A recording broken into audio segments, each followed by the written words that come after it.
it's time to get into the thick of the matter. In this lesson, we'll do an in-depth study of the PT6A66D, the engine powering the TBM-850. Before going through the gas turbine cycle, I have to tell you that the PT6 is a very popular engine from Pratt & Whitney. To give you an idea, there is a Turbine Duke variant powered by 2-35 PT6, and the Caravan is also powered by a PT6A, the -114.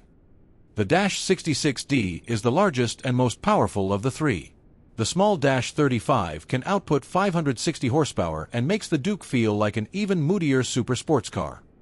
The -114 powering the Caravan can output 675 horsepower, but it's made for low-altitude flying. The -66D outputs 850 horsepower and pulls the TBM well into the airliner region. The fuel used in a gas turbine engine is Jet A, as opposed to avgas for piston engines. Jet A is more like diesel than gasoline, so it is cheaper by about 23%. The cycle of a gas turbine engine is called the Brayton cycle and starts at the intake. Air is drawn inside the intake duct, which stabilizes the airflow for the compressor. The PT6A is a reverse flow engine, which means that air goes from back to front inside the engine. So even if the intake scoop is in the front, air goes underneath the engine, then climbs and turns 180 degrees before entering the compressor. In the compressor, air is compressed by trading speed for pressure. The -66D has 3 axial compressor stages followed by a 4th centrifugal one.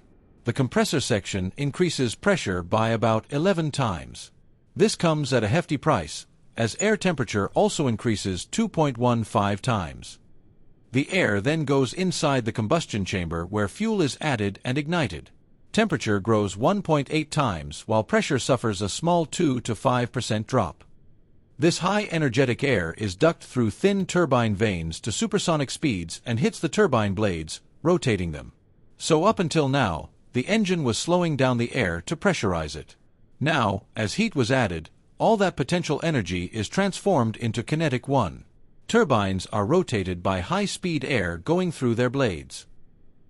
Spinning the turbine keeps the whole cycle going as the turbine is on the same spool as the compressor. 60% of the energy in this fast hot air goes to maintaining the cycle going, turning the compressor at 37,500 RPM at max power. The remaining 40 to 35% goes to pushing the actual propeller in the -66D. That is why everything we've talked about until now is called the gas generator, as its only job is to generate high energetic gases for the power turbine. The power turbine is unattached to the rest of the engine and gets the full blow of the remaining fast air coming from the gas generator turbine. This is why the engine is called a free turbine turboprop. The -66D has 2 power turbine stages as opposed to a -35 and a -114. These power turbines are connected directly to the propeller via a reduction gear. At full power, the power turbine turns at 30,000 RPM. That would break any propeller off, so the reductor decreases RPM 15 times. From the power equation, we know that a decrease in RPM comes with an increase in torque, if power is constant. So the reductor increases torque 15 times. Of course, this torque RPM play comes with some restrictions that if exceeded will destroy the gearing inside the reductor. While piston engines create torque via an explosion pushing on the piston, a gas turbine engine creates torque from the inertial momentum of a fast spinning body. The thrust jump of moving from piston engines to turboprops is huge, even compared to the multi-engine aircraft you've flown. The turboprop is also a more economical solution than piston engines.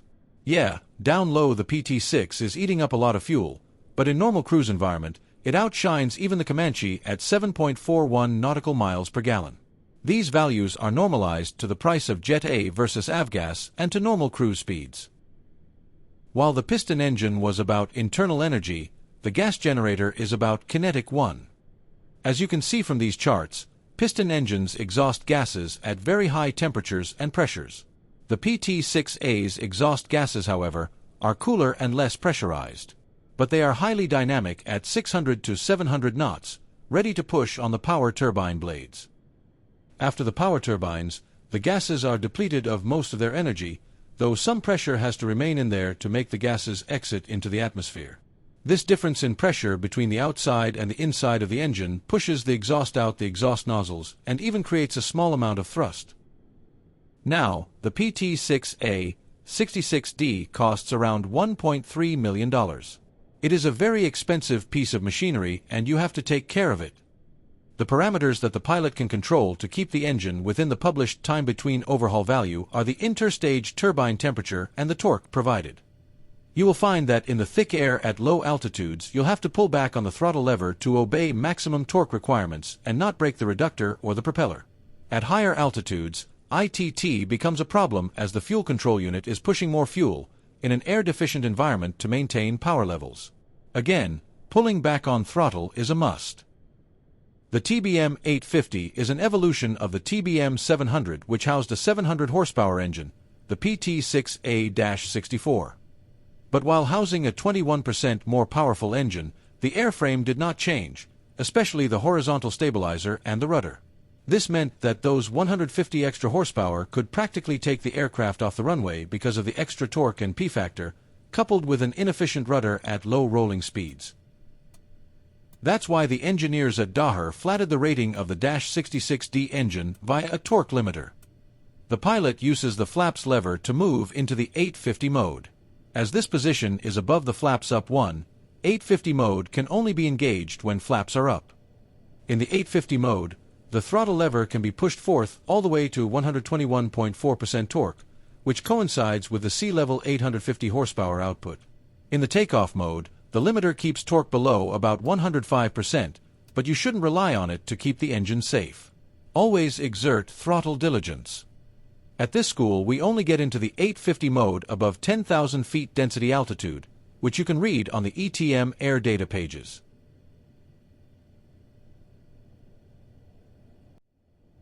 Now, I want you to do a startup of the engine. On the left side of the central column, you have the analog engine instruments. These are your primary indicators for engine operation. The startup of the PT6A-66D engine usually goes like this. You use an electric starter to spin the gas generator to a speed when fuel can safely be injected and ignited. At that point, the cycle starts and the gas generator turns faster and faster on its own power, with a little help from the starter. At 50% RPM, you can take the starter off as there is no danger of shutting down now. The engine will continue spooling up to about 62% RPM, the low idle position. After checking that all engine parameters are within recommended values, you can put the engine in the high idle position, the normal operations position. There are two dangerous situations that can happen during startup. One is called a hung start. This happens when the engine has ignited but is refusing to go to 50% RPM. As I said, the electrical starter is aiding the startup all the way to 50%. If the starter is weak, faulty, or low battery voltage, it won't be able to help the compressor in this initial startup sequence. The second danger during startup is called a hot start. This happens when fuel was inserted at low initial RPM of the gas generator, so there is not enough airflow to push heat out of the engine during the initial ignition. In both cases, the pilot should abort immediately the startup by placing the condition lever in the cutoff position. Okay. Go ahead and start the engine.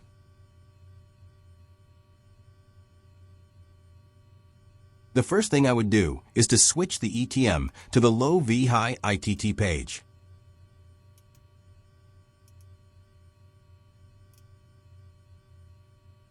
Because I saw low voltage in the battery, I'm going to follow the GPU startup procedure. Starter on. Light blinking.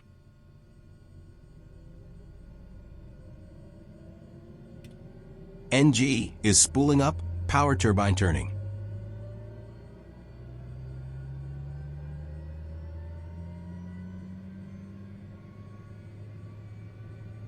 Over 13% NG, adding fuel.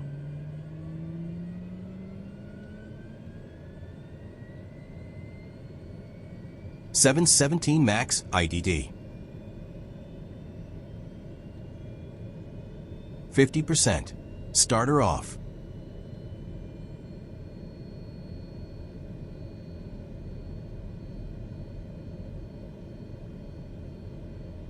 717 max ITT confirmed and 20.2 voltage drop.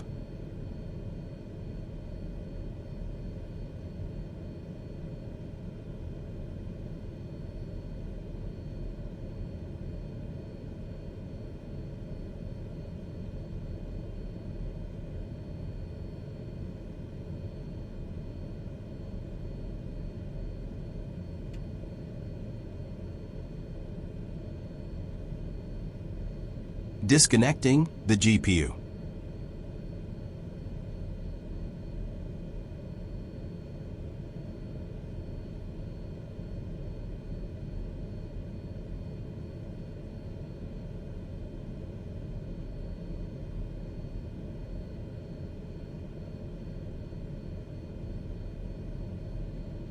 All parameters look okay, so I can go to high idle.